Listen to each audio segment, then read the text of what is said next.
Hey there guys and gals, today we're talking about the animation Gargoyles and the video game Gauntlet Dark Legacy on the Xbox. So, Gargoyles was a cartoon, American made once again, pretty much gets straight to the point. It's about gargoyles.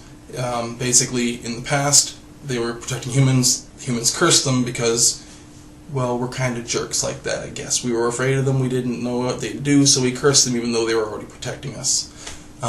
They get cursed, and for 1,000 years, actually I think it's a few thousand according to the opening title, until the entire castle that they are perched on in stone gets flown to a city and placed on top of a giant skyscraper, because of course a skyscraper could hold up an entirely stone statue that high up in the air. But regardless, it's a cartoon, it can go with that. Basically, just getting right to the point before I finish explaining the story concepts, this is a really, really good cartoon. I can't explain, you need to go see it.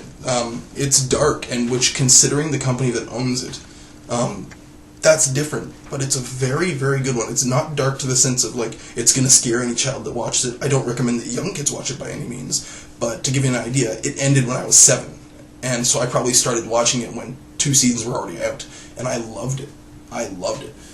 It's got a great art style. It's got great character builds, some that you won't expect.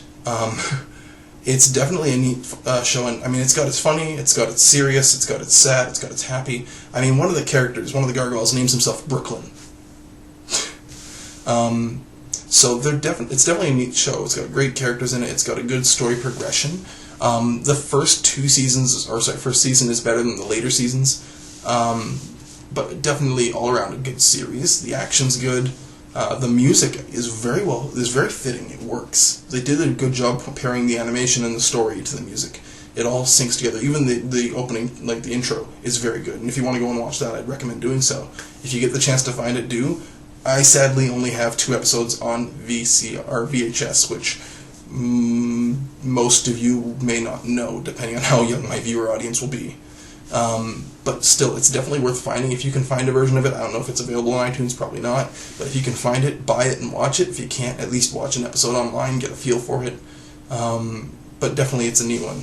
Switching over to the game, we're talking about the Gauntlet Dark Legacy for the original Xbox. Not the Xbox One, but the first Xbox.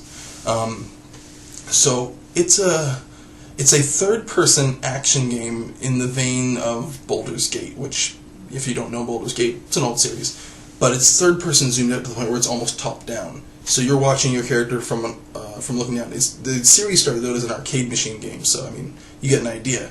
It's definitely neat. It's both in-depth and basic, and what I mean by that is it's a long game. Like you can't just sit down and beat it in a day or two like you can a lot of the games nowadays. This game is long, and it's difficult at points. You choose your class, starting with the basics like, wizard, warrior, knight, jester, all those ones. And in the vein of the old arcade games, there's actually an announcer that talks to you, although he's not talking to your character, he's more or less talking to you, the player. So to give you an example, if you're low on health, it'd be like, blue warrior needs food now, and stuff like that. It's a very fun game. It's dark. Would I say it's kid-friendly? Probably not, but it's also not gruesome in the sense that you're going to see arms getting lobbed off. It's definitely an old-school arcadey dark, and so you're fighting monsters. There is blood, but even that is like, blood, and now it's gone. It's definitely a neat game, and you can find it actually in arcades, if you can find an arcade still. And it's a really neat game, but what I loved the best and hated the most was the cheat system. Games nowadays don't really have cheats, and I get it, for competitive games, shouldn't have cheats, or at least in competitive modes of games, shouldn't have cheats. But I miss the old, like, give me some funny cheats, the big head mode you used to get. Imagine playing, Call of Duty and everyone's running around with giant bobbleheads. That's what games had back when I was playing them at the beginning of the gaming, or I shouldn't say at the beginning of the gaming area, but at the beginning of my gaming time. And so this game, when you chose your name, you could put certain names in to get special effects. You could unlock special versions of characters by doing it. You could get special abilities like becoming invincible. As an example, if you named yourself Invalid, you would be invincible. You wouldn't die. It doesn't matter how many times they hit you, you couldn't get killed. Which is cool if you want to just go through and blast and do some killing, or adventuring, or whatever you want to call it. If you want to play the game seriously, not so much. Here's another one that's overpowered. If you put yourself as 10,000K, literally like 10,000K, every mission you end, you get 10,000 gold, which you can buy whatever you want with that. So every mission, you just go in, finish a mission, get a ton of money, finish a mission, get a ton of money, and start buying a huge amount of the items in the shop. Yes, there's a medieval shop. The basic premise is the evil monster Scorm has been freed by an evil magician, and the good magician Sumner brings you forth and sends you on a journey to get all the runes you need to defeat and banish Scorm back into the depths of hell, or whatever you want to call it. Is it cheesy? A little bit. I mean, there was a cheat to turn the Valkyrie into a cheerleader, and she would throw batons at people. But it was definitely a fun game. I mean, you could be the wizard as an alien, that's fun in its own right. The game has had a few different iterations, but that was the version I played, and the version I like, and it's also the one you'll tend to find in arcades if you do find an arcade machine working. It's a fun little game. It's up to 4 players. Because it is a top-down game, you can't walk outside of each other's field of view. So what that means is that if I'm standing and not moving and you try to go off the screen and continue moving along, you can't go because I'm stuck there. But I also can't go back that way because you're walking this direction. So you all work together and you walk through and you attack the enemies.